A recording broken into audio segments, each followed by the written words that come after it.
My mama said, walk straight ahead, keep on walking down the middle of the road, keep your eyes on the prize like stars in the skies, walk down the middle of the road. Remember please curiosity when you're walking down the middle of the road. Look all around.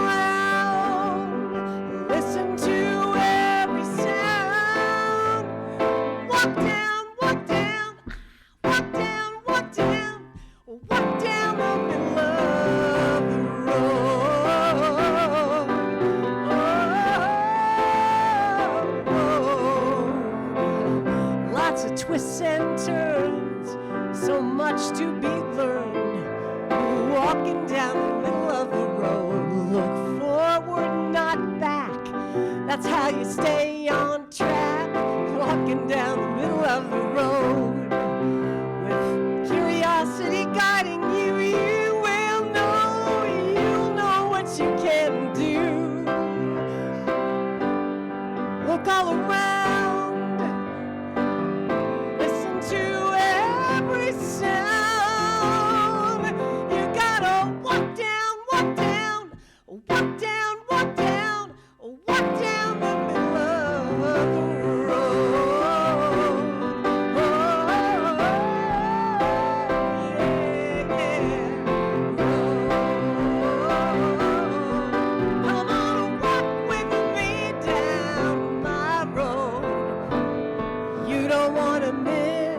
Opportunities, do you? So if you keep your mind wide open, look around you and find you can see wider than you thought that you could see. Walk down, walk down, walk down, walk down, walk down, walk down, walk down, walk down, do it again. Walk down, walk down, walk down. Walk down, walk down, walk down the middle of the road.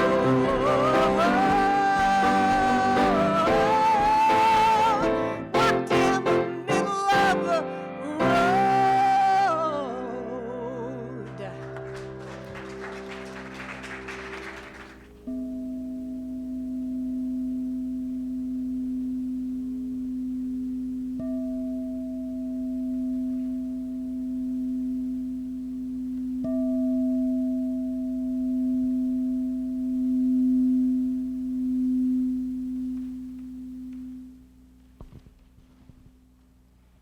Join me in prayer. And we give thanks to all who come from every corner of the world, all who come into this space in recognition that there is a spirit, a power, a force beneath all there is, and that each and every one of us is a part of that. We come in recognition of curiosity as a superpower. The need to expand and to evolve and to grow and create the divine nature that is built into each and every part of creation. We give thanks for the musicians who come here. We give thanks for all of the volunteers who are here to make this service better. We give thanks for all the practitioners. We give thanks for our hospitality team. We give thanks for our ushers. We give thanks for each and every individualized expression of the divine that is in this space to remind us that we are all connected. We give thanks for everyone who is listening in and who will listen in to this message as Spirit speaks through Reverend Jen to deliver the message that each and every soul listening to it needs to hear. I release these words in the divine law, knowing that these things take place at the intersection of right here, right now. It is already done in the divine mind. Together we affirm And so it is.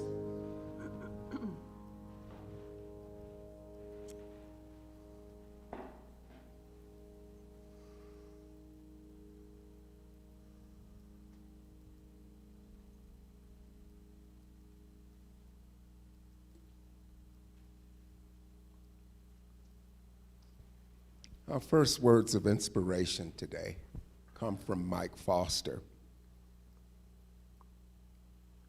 We notice that people who have failed are more generous in their compassion, more extravagant with their love, and less inhibited by expressions of both.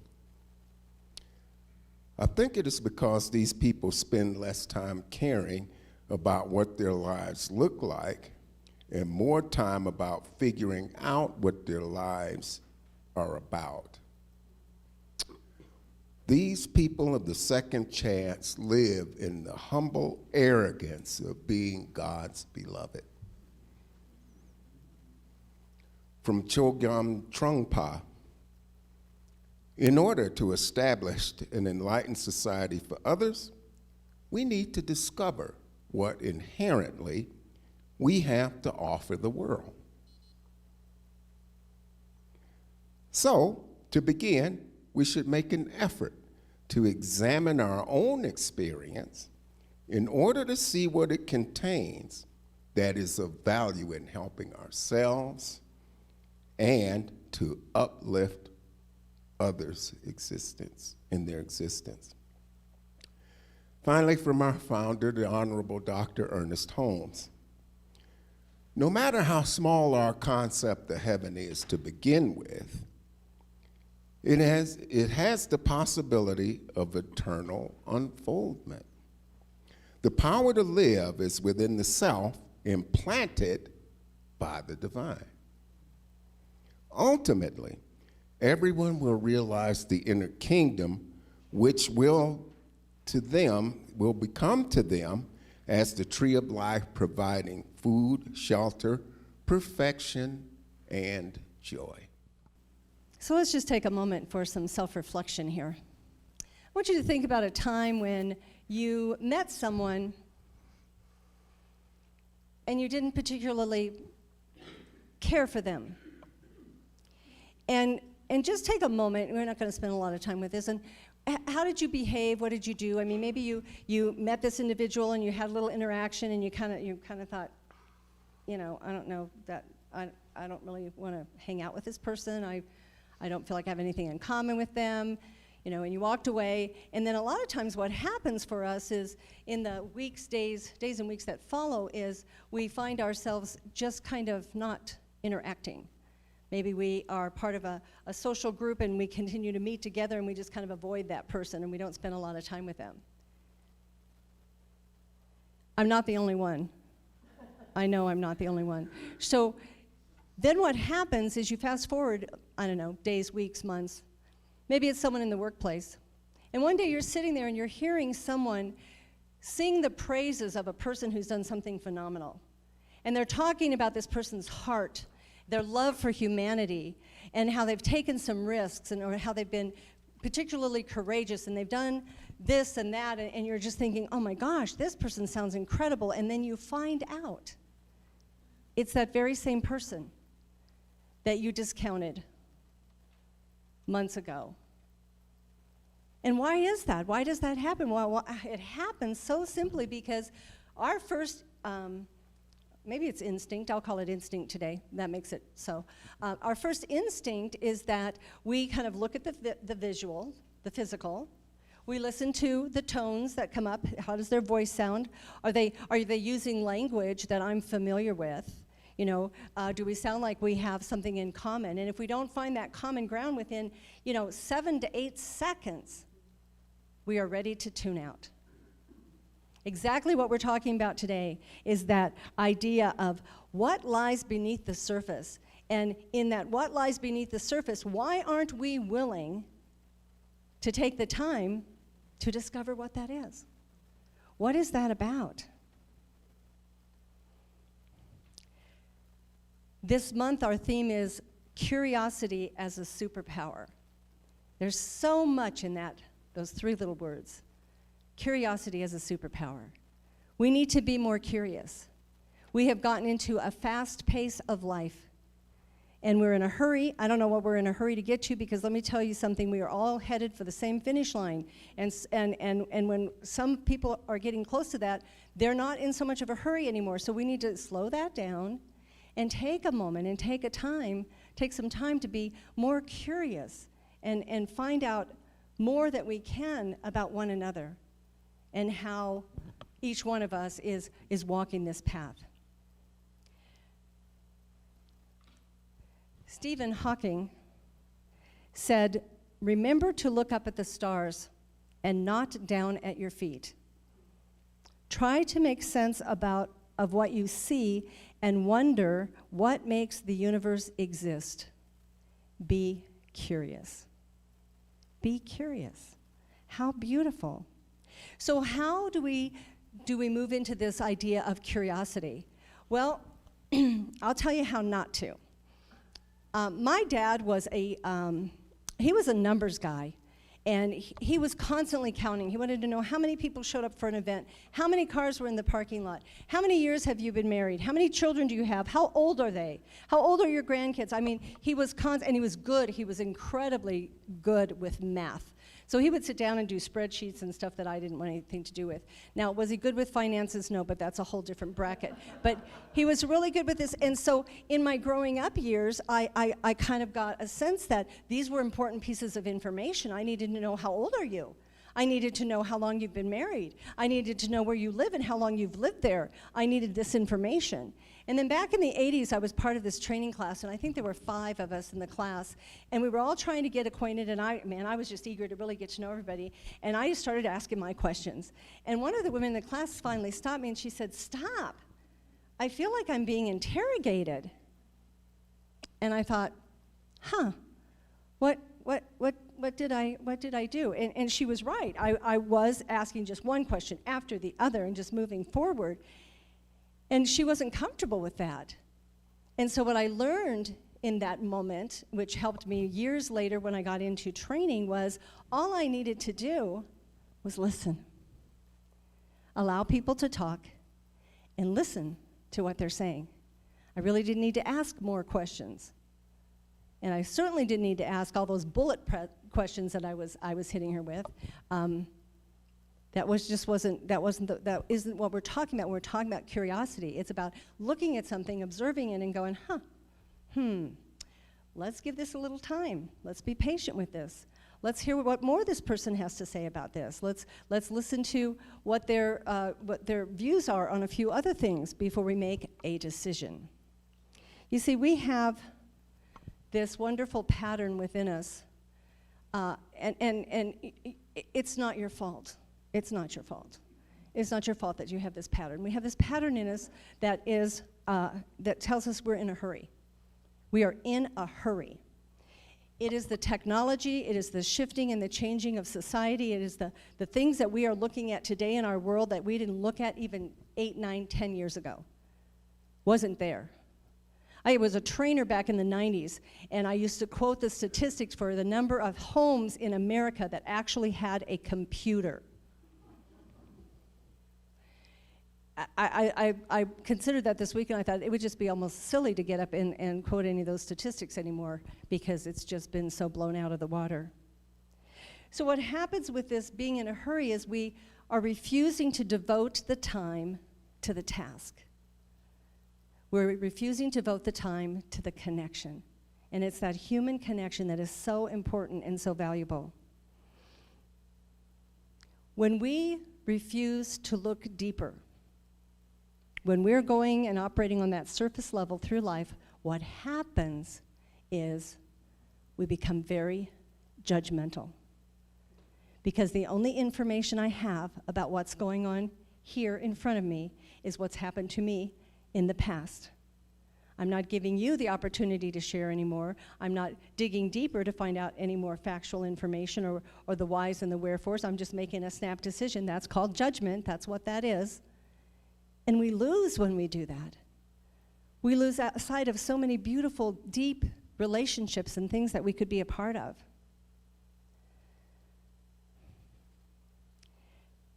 What is beneath the surface has always been a mystery. We have taken lots of time to explore and discover. So what is that about? Well, part of it's about what I just said. We feel like we're in a hurry. We think we have to hurry up and get somewhere. We don't have time. I don't have time for this. The other part of it is, I'm fearful. I may be fearful. If I listen to you more, I may hear something that doesn't set well with me. I may hear an idea that I'm not comfortable with.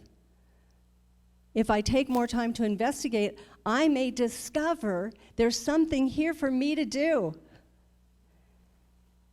And I'm in too much of a hurry. So let's pay attention to that. Let's pay attention to that this week and how this works for us. And what can we do about this wonderful thing called fear that gets in the way. Deepak gives us this quote.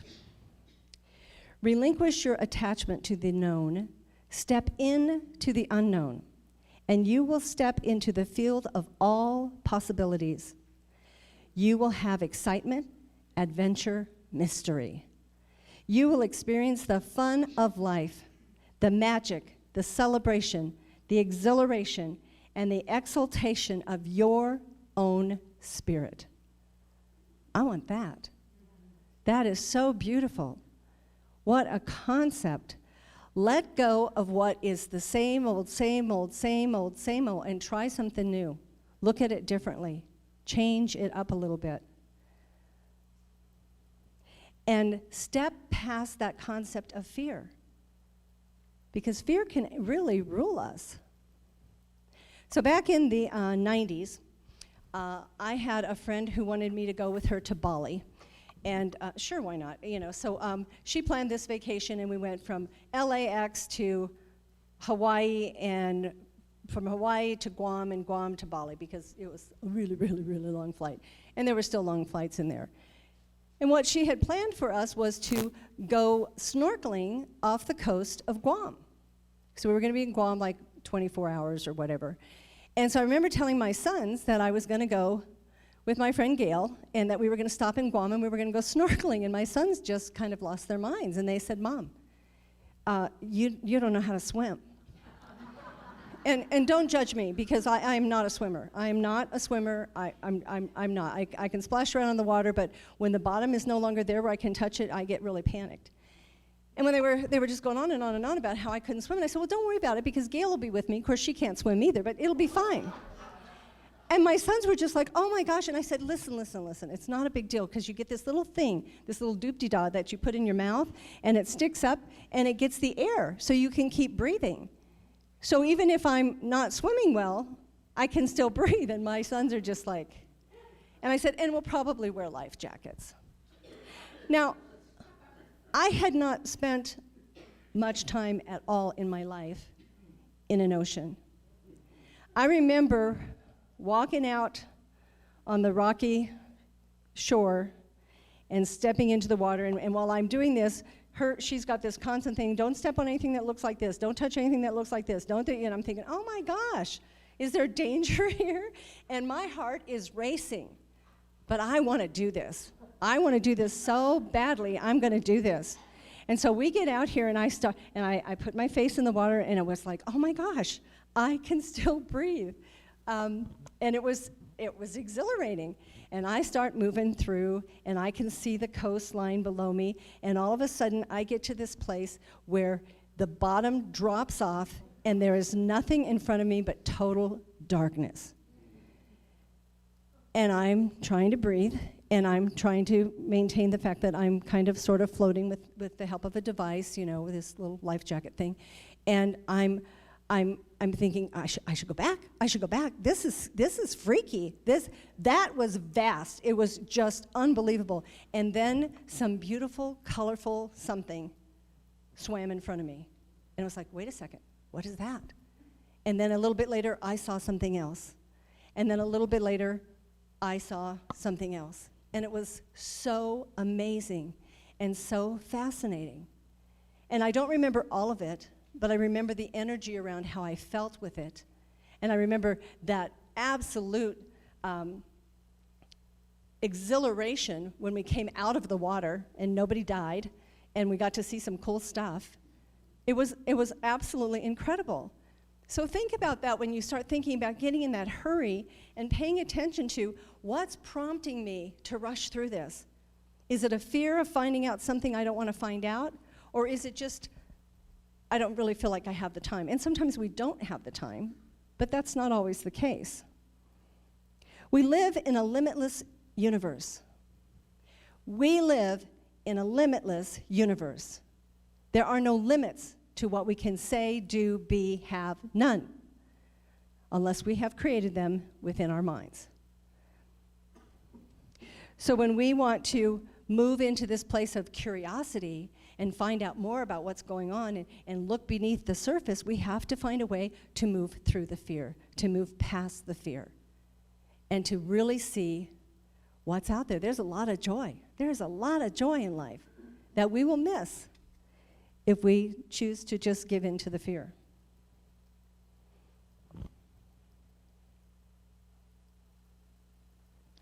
Our founder, Dr. Ernest Holmes, gives us this quote: "The wick of your individual life runs deep into the oil of pure being.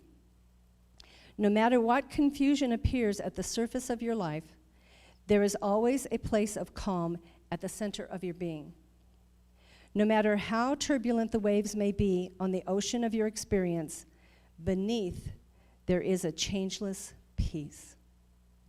Oh, that is changeless peace. That's a phrase that just has such great meaning for me.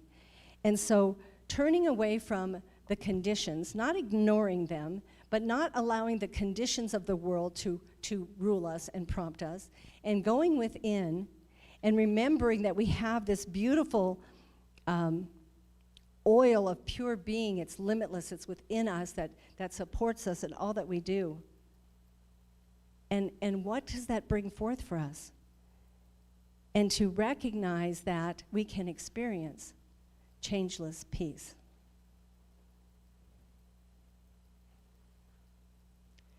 Henry Wadsworth Longfellow made a statement about humankind, saying that we must choose between being an anvil or a hammer. Now, these words that I'm sharing are excerpted from the book dedicated by Pete Davis. So these are his words, not my words. He says that choosing to be an anvil or a hammer, you're either going to mold the world or you're going to be molded by it. Molded by it. How interesting. If you never go deep, you will always be the anvil. And the surest path to being the hammer is depth. When we glide on the surface of everything, we're susceptible to drifting. Excuse me, let me start this again. Here's the quote I have on this slide. When we glide on the surface of everything, we're susceptible to drifting in the wind. We end up chasing shiny thing after shiny thing. And we aren't substantial enough to stop the world from pushing us around. But when we start to go deep, we gain mastery. We stop chasing shiny things and we become the shiny things ourselves. So you might have thought the anvil was a good thing because it's bigger, it's heavier, it's bulkier. But the truth is that the anvil is just something to help with the molding of who we are, whereas the hammer is the tool that creates.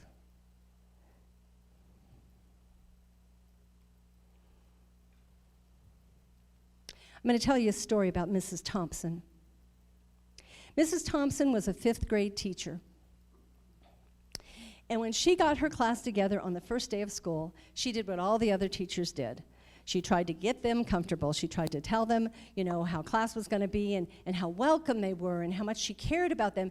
And on this particular day, she even made a statement to the class, and she said, "I love each and every one of you, and what I want you to know is I love you all exactly the same." Mrs. Thompson lied.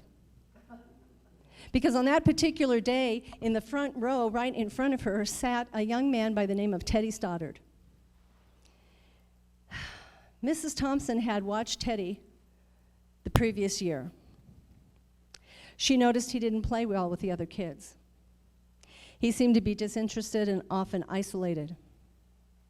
His clothes were often messy, and there were times when he looked like he really needed a bath. And he seemed to have an unpleasant manner about him. So she made a decision about Teddy. It got to the point where she actually started to have a little fun with how she graded the kids' papers, because she would get out her big red marker and mark X's on Teddy's papers and then put this F at the top of the page. At the school where Mrs. Thompson was a teacher, they had a process in place that at the beginning of the year, every year, it was up to each teacher to go back through the previous year's comments and the file on each student and read what the previous teachers had said. And so Mrs. Thompson was kind of working through this in the fall of the year and slowly, and she had taken Teddy's file and she had put it on the bottom of the stack. And then it was time to read Teddy's file. Teddy's first grade teacher wrote, "Teddy is a bright child with a ready laugh. He does his work neatly and has good manners. He is a joy to be around." Well, that didn't quite fit with the Teddy that she knew. His second grade teacher wrote, "Teddy is an excellent student. He's well liked by his classmates, but he is troubled because his mother has a terminal illness and life at home must be a struggle." His third grade teacher wrote, "Teddy's mother's death has been really hard on him. He tries to do his best, but his father doesn't seem to show much interest. And his home life is going to continue to affect him if steps aren't taken to help him." His fourth grade teacher wrote this, "Teddy is withdrawn and he doesn't show much interest in school. He doesn't have many friends, and sometimes he just sleeps through class." Mrs. Thompson realized she was a problem. She was a problem, and she felt incredibly ashamed. She felt even worse a few days later when she walked in the classroom and her desk was covered by Christmas presents. Beautifully wrapped presents with pretty bows and sparkly stuff from all of the students in the room. And there in the pile of presents was this brown paper bag-looking crumpled up thing with Mrs. Thompson's name on it. She had a feeling that that was from Teddy. And so what she did was she sat down and she made a very big deal out of opening that present first. And the kids began to snicker as she's tearing open the brown paper bag. And she reached in and she pulled out a rhinestone bracelet that had some of the stones missing. And the kids started to laugh. And she quieted them, and she was talking about, "Oh my gosh, this is so beautiful." She put it on her hand, on her wrist, and she was like in awe, and she reached into the bag, and there was one more little thing in the bag, and it was a half full bottle of perfume. And so she put the perfume inside her wrist, she put the bracelet on, and she profusely thanked Teddy. When class was over that day, Teddy stuck around for a moment after the kids left the room, and he walked up to Mrs. Thompson and he said,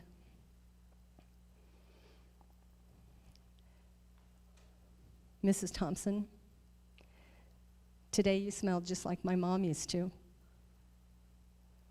When the kids left the room, Mrs. Thompson cried for an hour.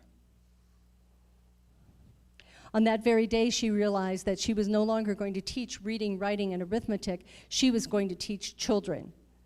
She was going to be that amazing teacher that she had always wanted to be and not do this side-skating behavior that she had seen herself do. She began to work with Teddy and give him more attention. And what she realized was the more she encouraged him, the faster he began to respond. And by the end of the year, he had become one of the smartest students in the class. And despite her lie that she would love them all the same, Teddy became her pet. A year later, Mrs. Thompson received a note under her door. It was from Teddy. It was telling her that she was still the best teacher he ever had in his whole life. In his whole life. 6 years went by, and she got another note. This note said that he had finished high school, he was third in his class, and she was still the best teacher he ever had. 4 years later, she got another note. This one was a letter, and it said that while things had been tough, he had stayed in school, he managed to stick with it, and he would soon graduate from college with the highest of honors. He again acknowledged Mrs. Thompson as the best and favorite teacher he ever had in his entire life. 4 more years went by, and she got another letter. This time he explained that after he got his bachelor's degree, he decided he might want to go a little bit further. Again, the letter profusely explained that she was the best and favorite teacher he ever had. But the signature on this letter was different. The signature on this letter was Theodore F. Stoddard, M.D. But the story doesn't end there. You see, that spring, she got another letter. And in this letter, Teddy said that he had met someone and he was going to be married. And he explained that his father had passed away a few years before, and he was wondering if Mrs. Thompson might agree to come and sit in the space to witness his wedding where his mother would have normally sat. Of course she did. She wore the bracelet and she wore the perfume. And she was there for Teddy. They hugged each other, and again he thanked her for believing in him. He said, "Thank you so much for making me feel so important and showing me that I could make a difference." And Mrs. Thompson said to him, with tears in her eyes, "Teddy, you have it all wrong. You were the one who taught me that I could make a difference. I didn't know how to teach until I met you." Now, the name Teddy Stoddard might not mean anything to many of us, but Dr. Teddy Stoddard is at the Iowa Methodist Hospital in Des Moines, and he works in the Stoddard Cancer Wing. What an amazing thing it is to take a moment and go deeper, to be curious about someone, to allow information to flow to us that can give us insight to someone, who they are and how they are, or to the situation. Because at first look, any situation in our life is pretty much something we just, might think is distasteful, we want to walk away from. And then we might find out there's more to it. There's more to it. So this week, I encourage you, and throughout this month, is to practice that beautiful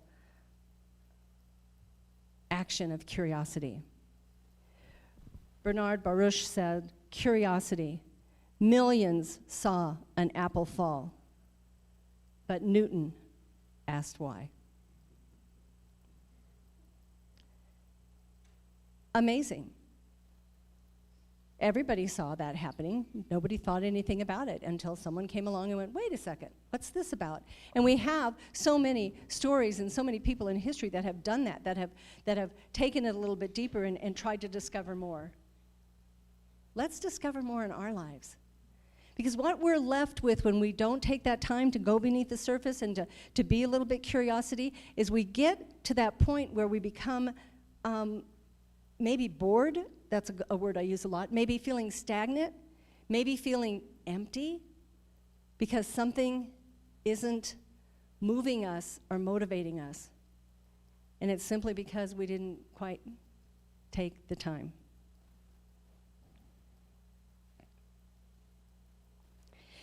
When we devote no time to the inner life, we lose the habit of soul. We become accustomed to keeping things at surface level. If we fail to acquaint ourselves with soul, we will remain strangers in our own lives. John O'Donohue. When our desire to know becomes stronger than our fear, we will move mountains. We will create new history. We will do amazing things for humanity here on planet Earth, even if it's just the people that live across the street from you and your next door neighbor, the people that you interact with on a regular basis in your spiritual community. We can lean into the conviction that the universe is for us. The universe is for us. We can lean into our faith and know that we absolutely can accomplish whatever it is we set out to do. And we can allow that fear to be transformed into excitement. As we continue on this path this week and this month, we will grow our own personal power. We will find it easier to accomplish amazing things.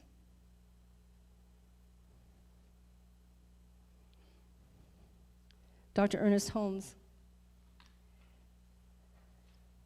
gives us this quote about Jesus, the master teacher. Jesus understood his own nature. He knew that the human embodies the divine. It manifests the Christ nature. Jesus never thought of himself as different from others. His whole teaching was what he did, others could do.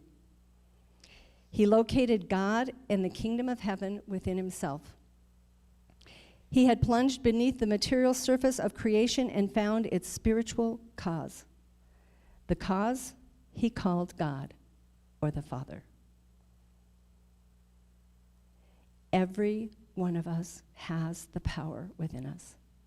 Every single one of us. We have the right, we have the ability, and we have the responsibility to use it. So I'm going to leave you with 3 points. And since there's 3 icebergs on this screen, that's kind of like, anyway. This week, I encourage you to take time to find the beautiful part of you that is simply curious. We were stifled as children if we asked why too much. Well, now you're grown-ups, and start asking why more. Let us be reminded to look beneath the surface. Let us find deeper insight in all of the things that are going on around us. Let us find that deeper meaning for ourselves and our relationships. Look deeper. Look deeper. Be willing to look beneath the surface of any situation, circumstance, conversation. Secondly, celebrate. Celebrate the now. Revel in the new discoveries that you will be making for you and your life. And lastly, be bold. Be bold and get excited. I'm always telling you guys to get excited. Get excited about life. I don't care where you are on that, there's that, I started on planet Earth here, and then somewhere down here is a date that I leave planet Earth, and on that spectrum, there's this whole minutia of stuff that goes on with us. I don't care where you are on that. You still have time to get excited. It's Sunday afternoon. You can get excited today. And take a little more time and find out something more and learn something maybe you didn't know before. That education piece is so valuable and important. So let's take time this week. Let's pay attention to these things.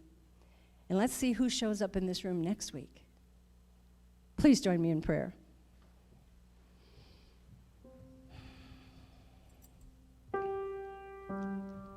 As we just breathe in to this space, to this moment, we allow these words to just kind of percolate in our beings. We allow time to process and consider what we have heard, and we know that in all of this, in every bit of this, God has been present. God is continuing to be present. Spirit's here right now. That one God, that one power that we talk about, that permeates all life, that is here and in the next moment and in the next, and was here 10 days ago and 10 years ago and will always be with us, that beautiful, amazing energy, that being of love and light and power that lives within each and every one of us. And as we just breathe that in and as we just accept that and embrace that, we know that this power is ours to use. We can take it and create our best life yet by simply being curious and looking deeper and refusing to take things at face value.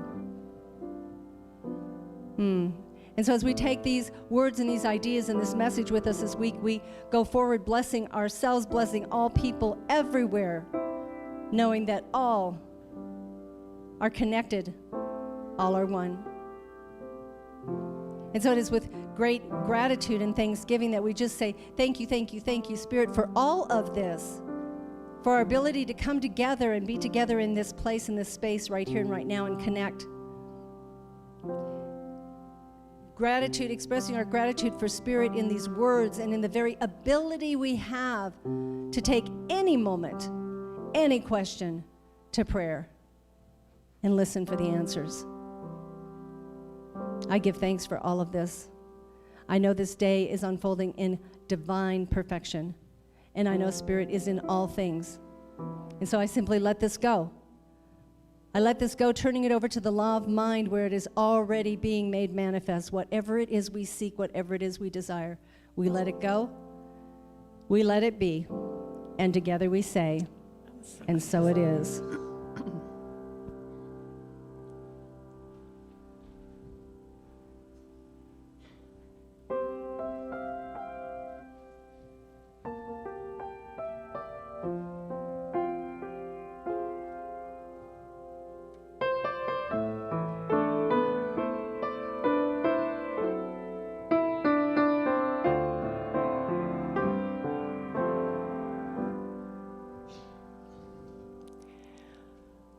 Life is just a dream if we only dream it. Locked in our souls, know what I mean? A story half told. When we can wake up, and here's what I mean about the unknown. Ride with the wind.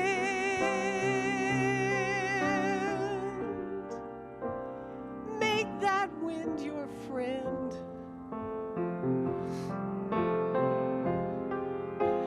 Ride with the wind.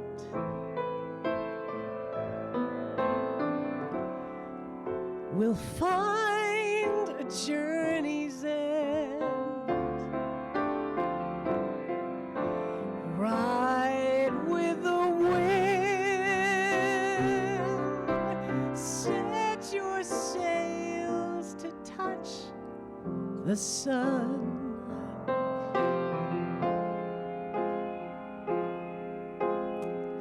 Look around, listen to every little sound.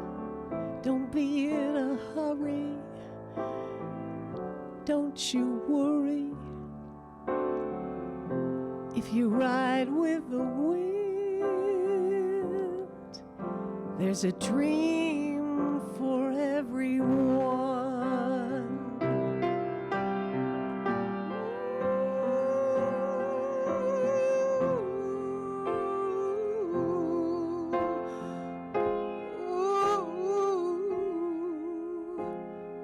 Life is just a dream if you only dream it. Sometimes we're all afraid. Oh, how it stands in the way. But we can wake up. Here's what I mean. Someone that we don't know, we can get to know. Somewhere we've never been. Well, we can see that happening It's time to take that power to the next level, if you know what I mean. Ride with the wind.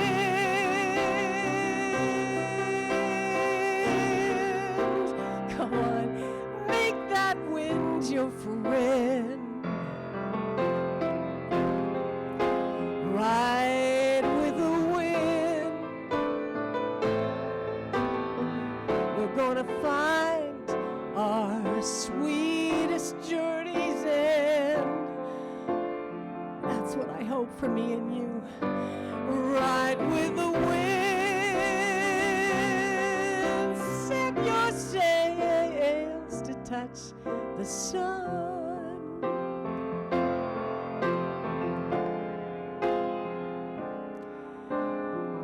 Stop and look around. Listen to every sound. Get to know someone. It's all here to be found. Set your sails, there's a dream for everyone. The wind can be kind of rough and bring you to your knees, and the wind can be sweet like a summer breeze. No one can tell you how the unknown is gonna be, but if you wanna ride, you gotta follow your dreams in the wind and fly.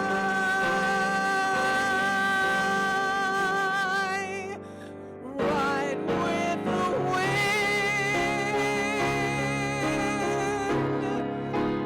Make that wind your friend. My friends, come on, ride with that wind. We're gonna find a journey's end. Ride with the wind.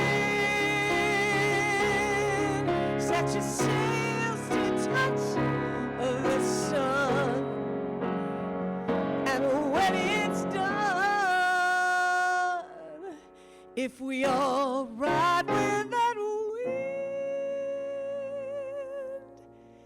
there's a dream and a life and something beautiful waiting for everyone.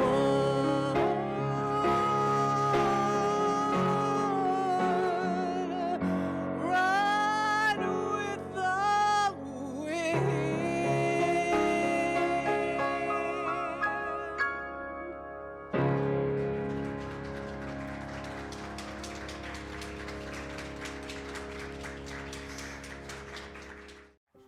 Hello, I'm Reverend Jen Wild, Senior Minister for New Dawn Center for Spiritual Living.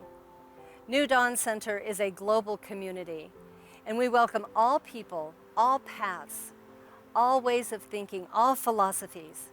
So know that you are welcome here, and thank you for joining our online community.